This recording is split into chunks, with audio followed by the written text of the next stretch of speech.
You're listening to Turi Ryder's She Said What podcast. I'm Turi, along with Marci Persky.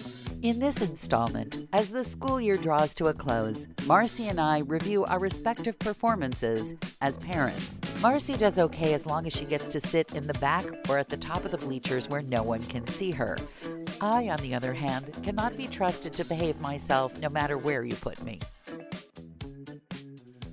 It is so freaking hot out, and I'm just like, blah. Weren't you just complaining last week about people who were complaining about how hot out it was? I'm not complaining, and I'm not crabby. I'm just like nothing. You just want to lie down until it passes 3 months from now. Yeah, I'm stuck in neutral. Well, You know what I mean? Like there's no reverse, there's no drive. I'm just like there. well, if it makes you feel any stranger or better, I'm not sure which it would, but I sat down with a book on the porch today and I almost just passed out, fell asleep. I've been falling asleep in weird places, which makes me afraid that I'm turning into my father. I've been trying to read a book now for over a week, And and I don't fall asleep, but just like sweat starts pouring down my forehead into my eyes. onto the I page. just like, yeah, and I was like spraying myself in the face with cold water from a spray bottle, but it was making my hair all frizzy. So Oh, well, the hair you know, trumps everything. oh yeah, you got to set your priorities. That's right. But So, but yes, I've been looking and looking for a cure. I've been eyeing the bar that I don't usually touch, but I don't know. It might be time to put Eve to work making some pina coladas or weird concoctions of frozen stuff that will cool me off and improve my mood at the same time. Maybe. do drinks taste better or does food taste better if someone else makes it for you, or do you prefer to make it yourself? It depends. It really depends. Some things yes, and some things no. Like Frankie makes the best grilled cheese sandwiches in the world. For the life of me, I cannot make a grilled cheese sandwich What? that isn't burned Oh, or undercooked. oh, They never come out right. And the same goes for hard-boiled eggs. I can't make hard-boiled eggs. you cannot make a Never. hard-boiled egg?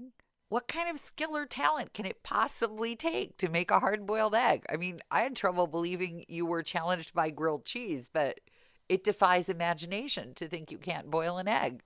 Even when I lived down at like sea level, my hard-boiled eggs never came out right. I And I Google I don't and even find know all what to these. say about that. Like I can't even. It's like I don't know how to wash my elbows. I don't even know what to make with that I did sentence.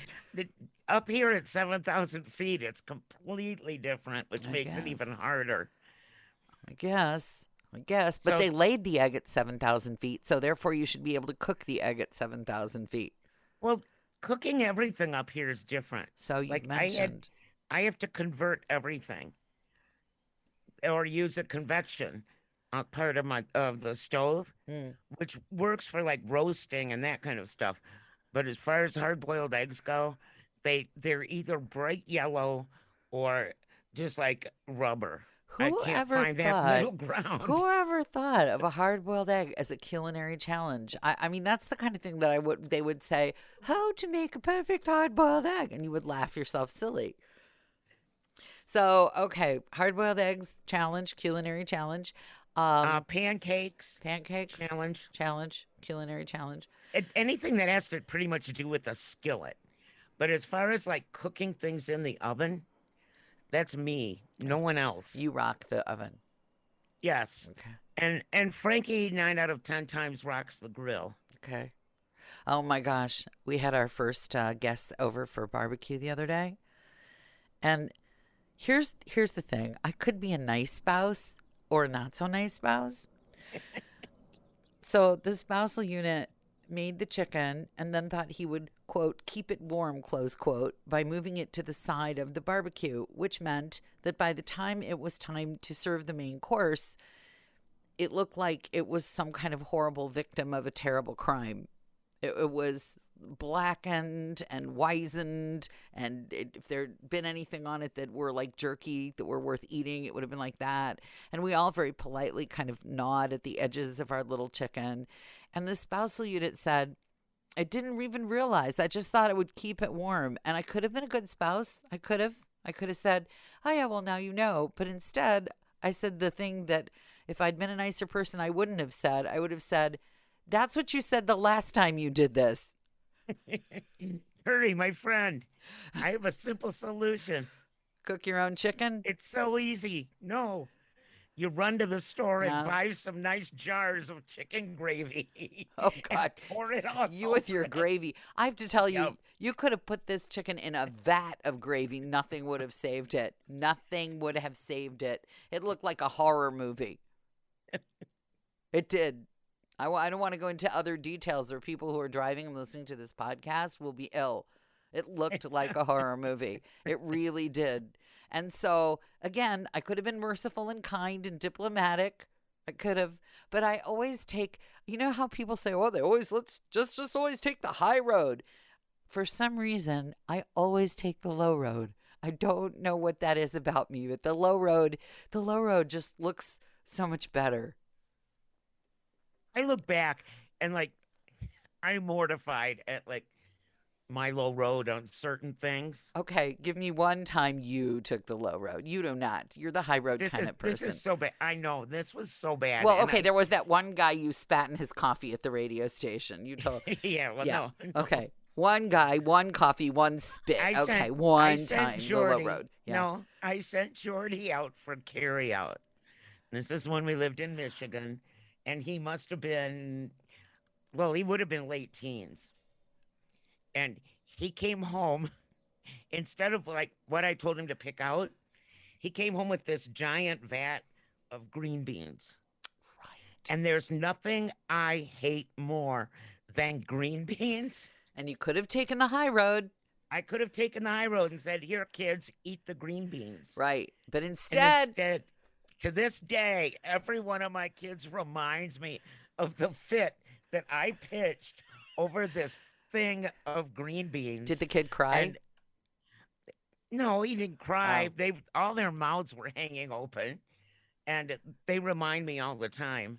Don't you think that that's just like a signaling of like, I don't have to pretend to like stuff anymore because I'm your mother? I mean, I think there's a moment, because when kids are little, you have to pretend that the macaroni necklace is the most beautiful thing ever. And you have to pretend that even if you don't smoke, the ashtray that they used to make in ceramics class is fantastic. And you have to believe that whatever it is they did, whatever it is they made, you have to act like it's came straight out of the Louvre. And it only Well, my little statues that look like the E.T. E.T. statues, yes, Yes. right. But there comes some point, and I don't know, maybe I think there must be other parents who never reach that point, and everything their kid does, they always tell their kid. I mean, the kid could be 40 years old, and they would be saying, oh, that omelet you made, that's fabulous, even though it's gelatinized and has a bunch of stuff in it that you don't like. And there's a moment where you can sometimes tell it like it is. Now, I have to say that I came from a family of way too early truth tellers, just way too early. And I think that I became a truth teller a little earlier than I should have been. Like, they would bring home something and they'd say, Mom, this is for you. And I'd look at it and go, do I have to wear it? What do I do with this? I mean, I my parents were always like that. My mother's middle name was Mom, can I return this Ryder? That was my mother. Yeah, I keep and display everything. Yeah. But as far as food goes, first of all, I'm an enormously picky eater, as you know. As we all know by now, yes. Enormously. And I expect people who I live with to understand that and know that. Right. And like, I remember once my husband grilled me a hamburger that was basically raw inside. And you divorced him, did you, for a while? No, but I cried for a week. Okay, forget food. Let's move to other categories, like performances that your kids give or sporting events. See, I'm happy. for a long time when they were little and they were first playing instruments, I think that I appreciated and applauded and was delighted with everything they did. But they hadn't been playing all that long before I started saying, ooh, that sounds like you dropped it down a well, or ooh, that sounds like you tied all your fingers together, or what. And in the recital, I would always be polite, but I wasn't clapping my heart out if they hadn't played their best. On the other hand, if they surpassed themselves, I was very appreciative. So I thought that was maybe good parenting, but there are other people who would say you should be thrilled about everything they do. Oh, there was nothing I dreaded more for I can't tell you how many years than a sixth grade orchestra or band concert. It was like my worst nightmare. I would get a thing, saying band concert this day, blah, blah, blah, wear this and this and this. And I wouldn't sleep. I honestly wouldn't sleep. And luckily, at one point, when my hair was long enough, I have been known to wear earplugs so that I could think about different things instead of those violins screeching or a kid playing a saxophone that just shattered my brain cells. But what if it's your kid?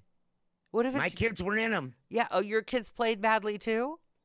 Oh, hell yeah. Oh, see, there's a whole car commercial now about, you've seen this car commercial with the woman who, in her car, she pulls up, it's everybody's fantasy. She goes to the kids' band recital in her car, and as they start to play, she rolls the window up. And I haven't seen that, but that would definitely be hear a thing. Yeah. I listened to, well, the individual recitals I could handle. I really could. But there was one year my kid was in some kind of honors orchestra. But before you got to hear them, you got to hear the learners orchestras and the beginners orchestras. But I expected that by the time I got to the fancy schmancy orchestra part, it would be good. And it sucked too. And my kid came home and I said, what the heck? The wheels came off your whole orchestra. What was that? See, after two string players, I actually pushed my boys to be drummers because it's really hard to mess up drums. Yeah. The only thing that you have to have is a really good soundproof basement so they can practice and you don't hear I'd it. imagine it'd be tempting to just never let them out of there ever again.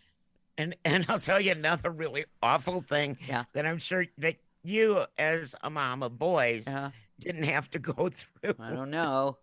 But my youngest went to an elementary school that was very into arts and choir and singing and dancing.